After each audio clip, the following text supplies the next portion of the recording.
Exercise 7.1 question number 1 पे चलते हैं। Write the vector P Q in form X I plus Y J. यहाँ पे जो आई और जे है ये चीज़ें शो कर रही हैं डायरेक्शंस को, कोऑर्डिनेट सिस्टम। उन्होंने ये कहा हुआ है कि आपने वेक्टर फाइंड करना है। सेम वर्ड्स में आप कह सकते हैं कि इनका डिस्टेंस फाइंड करना है, कहाँ से कहाँ तक, P से Q तक। अब P की जो वैल्यू दी गई है वो दी गई है 2, 3 और Q की वैल्यू दी गई 6 और -2। सबसे पहले तो हमने इनको वेक्टर्स फॉर्म में लिखना है क्योंकि चैप्टर वेक्टर पे। सबसे पहले वेक्टर फॉर्म लिखने का तरीकाकार ये होता है कि जिस वैल्यू का वेक्टर निकालना उसके ऊपर हम निशान लगा देते हैं एरो का। फर्स्ट वाली वैल्यू के साथ I प्लस सेकंड वाली वैल्यू के साथ J। इसी तरह Q में फर्स्ट वाली वैल्यू के साथ I और सेकंड वाली वैल्यू के साथ J, जो भी साइन दरमियान में वगैरह कोई साइन नहीं है तो फिर हम प्लस लगा देंगे। P Q का मतलब ये है कि हमने Q में से P को माइनस करना है। आसान वर्ड्स में लिख लें कि Q में से P को माइनस Q लिखना है। मतलब ये है कि ये इसका फाइनल पॉइंट है और ये इनिशियल है, तो फाइनल में से इनिशियल को माइनस करेंगे तो हमें डिस्टेंस मालूम हो जाएगा। 6i माइनस 2j, Q की वैल्यू माइनस P की वैल्यू 2i प्लस 3j। अंदर वाले साइन चेंज हो जाएंगे क्योंकि बाहर माइनस है। 6 में से 2 निकालेंगे 4 और -2 और -3 -5।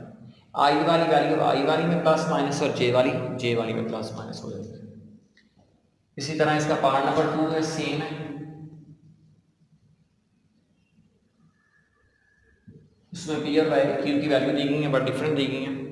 क्वेश्चन नंबर 2 पे चलते हैं। लिखा हुआ फाइंड द मैग्नीट्यूड। मैग्नीट्यूड हमने फाइंड करना है। मैग्नीट्यूड के लिए हमारे पास जो फर्स्ट वैल्यू वो है u equal to i minus 7j।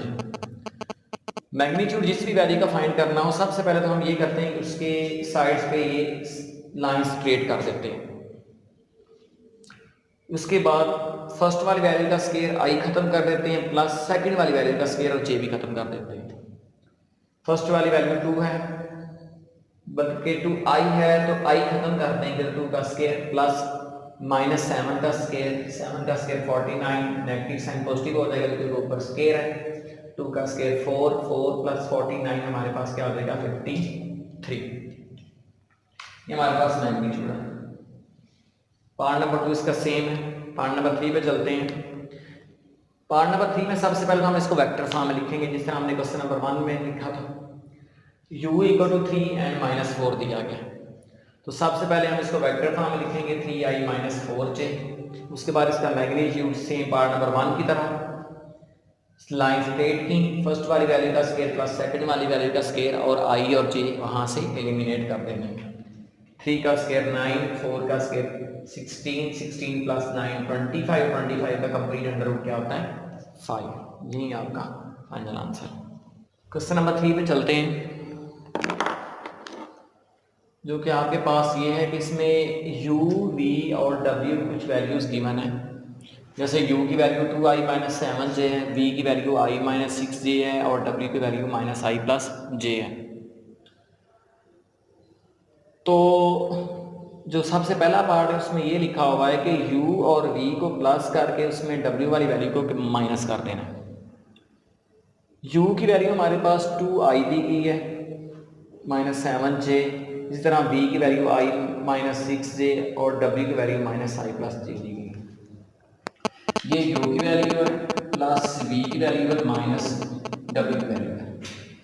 ये माइनस के बाद ब्रैकेट इसलिए ज़रूरी समझी गई क्योंकि बाहर माइनस है तो अंदर वाले साइन लाजमी तौर पे चेंज करेगा।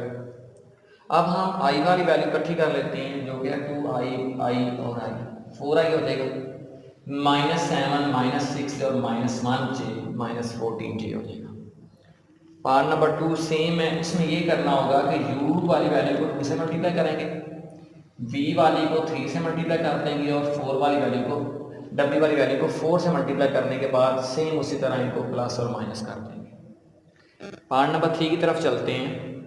उसमें लिखा हुआ 1/2 u plus 1/2 v plus 1/2 w। सबसे पहले तो हमें 1/2 कॉमन लेना पड़ेगा। उसके बाद u, v और w की वैल्यू प्लस में हो जाएगी तो u की वैल्यू, v की और w की वैल्यू सारी प्लस में लिखने के बाद हमें देखना है कि ये कटिंग हो रही है माइनस आई और प्लस आई, काट देते हैं। 2i ऐसे क्या वैसे -7 -6 -13 +1 -12j हो जाएगा। 2i -12j में से अगर आप 2 कॉमन ले लें तो हमारे पास रह जाएगा i -6j। इसी तरह ये 2 और 2 कट जाएगा, i -6j आपका आंसर आ जाएगा। एक्सरसाइज 7.1 क्वेश्चन नंबर 4 पे चलते हैं। लिखा हुआ ये है स्टेटमेंट पे कि find sum of A B and C D. Find the sum of the vectors A B and C D given the 4 points A B C and D.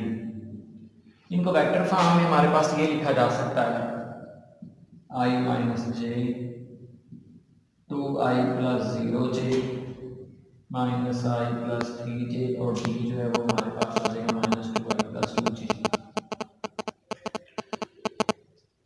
उसके बाद हमने ए बी पहले फाइंड करना है। A B के लिए हमने B में से ए को माइनस कर देना है। ओ बी लिख लें या बी लिख लें, ओ बी में से ओ ए माइनस कर देना है। इस तरह बी की वैल्यू लिख ली, माइनस ए की वैल्यू लिख ली, माइनस अंदर वाला साइन चेंज कर देगा, 2i - i 0j + j 3 आ जाएगा, ये आ जाएगा हमारे पास ए। इस तरह सी डी फाइंड करते हैं। सी डी के लिए डी में से सी को माइनस करना है, तो डी हमारे पास है -2i + 2j और सी हमारे पास है -i + 3j। साइन माइनस का बाहर है तो अंदर वाला साइन दोनों चेंज कर देगा।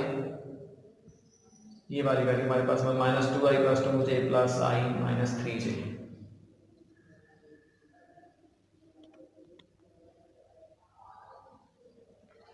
सी डी हमारे पास आ गया -i और -j। अब हमने इन दोनों का सम करना है, मतलब इनको प्लस करना है, ए बी और सी डी को।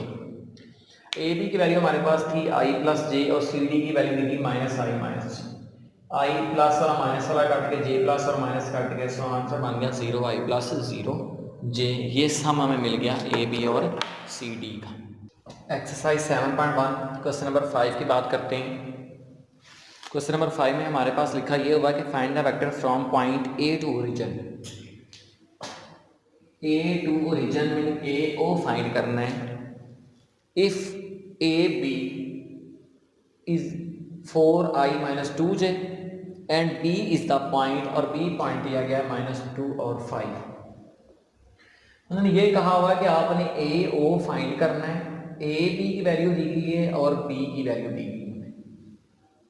ओ बी को सबसे पहले तो हम वेक्टर फॉर्म में लिखते हैं -2i + 5j।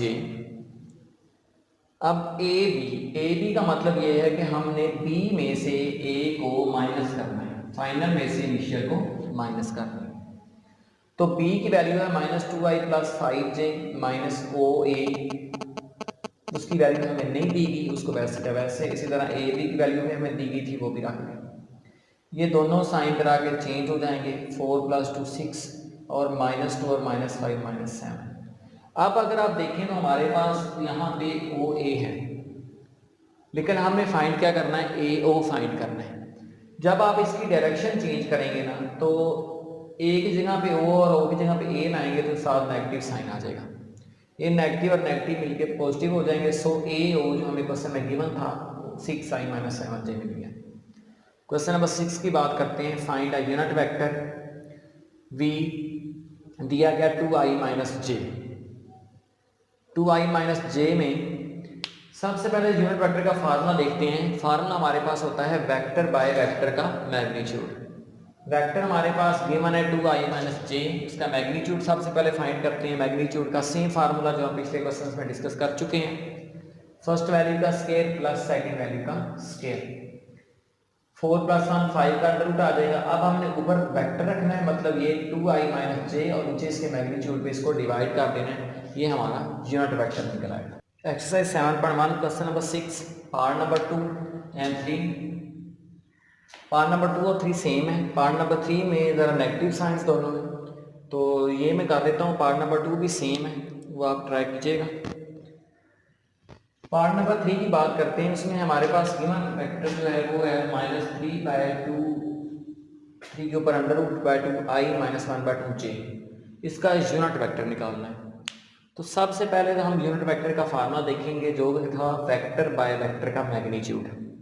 तो मैग्नीट्यूड हम फाइंड करते हैं सबसे पहले फर्स्ट वाली वैल्यू का स्केयर आई खत्म प्लस सेकंड वाली वैल्यू का स्केयर और जे खत्म।